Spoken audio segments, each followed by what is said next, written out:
Vanakkam, Namaste, and blessings to everyone. This is Dr. Bhairavi Balasubramanian, PhD, the Sky Priestess. This morning I woke up with this very strange feeling of vulnerability. In fact, it had been building over the past couple of days. So I had to look at the sky charts to see what was all of that about.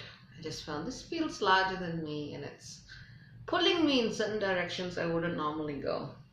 So I had a look and I saw that Mars was conjunct Black Moon Lilith at 18 degrees Capricorn, and at that exact moment the moon was conjunct asteroid Lilith, which is not the same thing as Black Moon Lilith, and the early degrees of Cancer, and at the same time the moon was opposing Saturn. So what we basically see with all of these constellations is, with the focus on Black Moon Lilith, with the focus on asteroid Lilith, we see really the need to focus upon the repressed shadow aspects of the feminine. Now, the shadow of the feminine is a very romanticized concept, just as the entire concept of the feminine and of divinity as a whole tends to get romanticized by those who desperately seek to find it. We look at the shadow of the feminine as a place in which our anger is magically transmuted into righteous rage and indignation, and it's all a great thing. We look at the shadow as this terrifying place in which very often we begin to equate, and there's a very beautiful way of putting this, where we begin to equate force with power. I've seen shadow practitioners for a very long time, and I can tell you the shadow is a place where a lot of these patterns of abuse and victimization, either by the feminine, for the feminine, of the feminine, tend to get reproduced over and over again. Now, I wasn't going to talk about this today, but I was scrolling through my Facebook and I saw someone else was really venting about it, and I went, well, maybe it's useful if people hear this from me. So what I would say with all of these alignments is this. This is a time where we are being asked to be much more cognizant and aware of the way we access the feminine, and where we romanticize her rage, where we romanticize her revenge, where we romanticize her right to stake her place and claim in this world in ways that are often very negative, harmful, or damaging. And this is a time where we, I would say, as a whole, especially those of us who work with indeed the shadow aspects of the feminine, which are very powerful, very beautiful, very sacred in and of themselves. For those of us who do this work actually need to be much more aware and much more cognizant of where we are actually reproducing the same type of power hierarchies and dynamics which we ourselves are trying to get away from. Very often, as we engage our oppressors and we combat them day in and day out, very often we find ourselves becoming them over a period of time.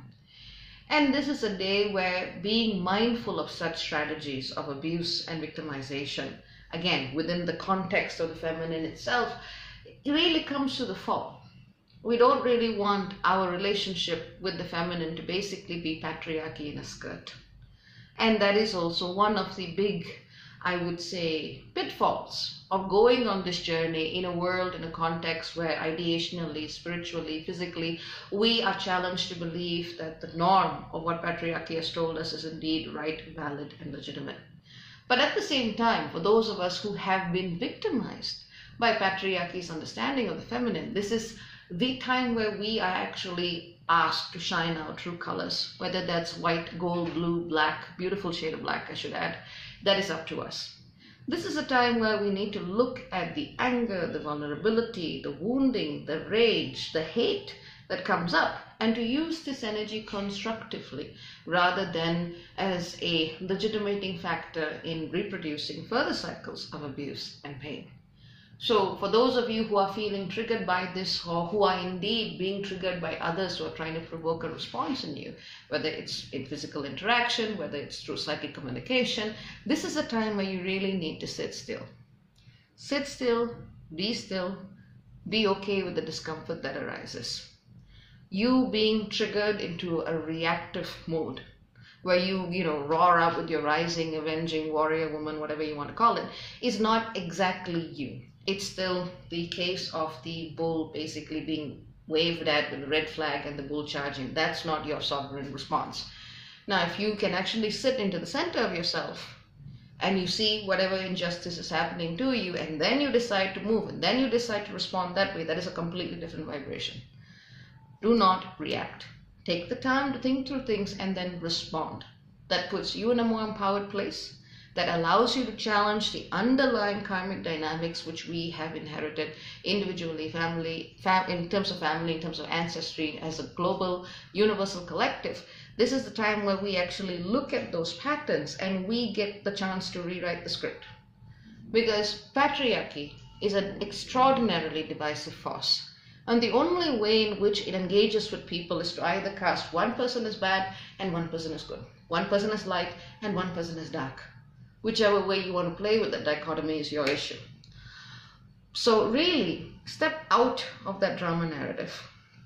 Acknowledge what you are feeling, but refuse to be pushed into conditioned responses. Now, as a woman of Indian descent, as someone who's done a lot of first-hand work, spiritual experiences, engagements with the Kali archetype, I know what a lot of you might be saying. Why is she saying this? You know, is the dark goddess not about rage? Is she not about vengeance? Is she, or rather rightful vengeance, I should say? Is she not about standing your ground? She is, at a certain level. But the more you get into the concept, you realize that she is the dark shadow goddess because she has accepted all things into herself. Even if we were to think about the way in which light and color is formed in this world and how darkness is formed in this world, in this universe, that blackness, that shadow is not an absence. It is a fullness. It is a fullness of all things. And really, that is where the dark goddess concept comes to life. Our understanding that, you know, being a dark goddess or working with the shadow feminine means that you get to get your rage on all the time is kind of just the starting point. To get to that heart of her, whether you want to call her Kali or whether you want to call her Durga, is a journey that actually requires you to go back to the heart center. And from that space in which you have accepted all things, not to say legitimated, in which you have accepted that this dynamic is happening, this is what I'm feeling, this is what the situation is, and these are the measures that are called for it. When you go into that space of absolute acceptance, that initial definition of what darkness and shadow and feminine's response to patterns that have cast her in the shadow are, will themselves transform. I mean, that has been my particular journey with the dark goddess. I mean, I've never seen her as universally this one-sided figure that was always about rage. She's always been about the vastness of all things. And this is an invitation for us to go back to that very ancient sense of vastness that goes beyond any old patriarchy, any old forms of male domination, and the women continue to perpetuate them against other women.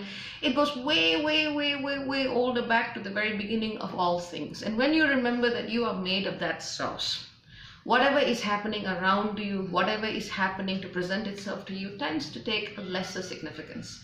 This is not to invalidate your emotions, it is to say put them as part of a far larger context. One of the modalities of learning in this world, unfortunately, is still suffering. Do not let that suffering define you. Do not let that suffering turn you into an enraged bull charging at a red flag and calling that liberation. Let that actually take you to an expanded sense of yourself and what is happening around you before you respond. And respond you must. So that is my message for today. I hope you have understood the gist of it. Remember that Mars is going to conjunct Pluto in the next couple of days. Just as we are being asked to look at the ways in which the response, the hurt, the pain, the betrayal of the feminine has been played out in our lives and on a grand stage, in the next few days we're going to have to look at the masculine. So, as always, ground, center, work from the heart. And things tend to take a very different life of their own from then on. So take care. Ciao, ciao for now. God bless. Bye-bye.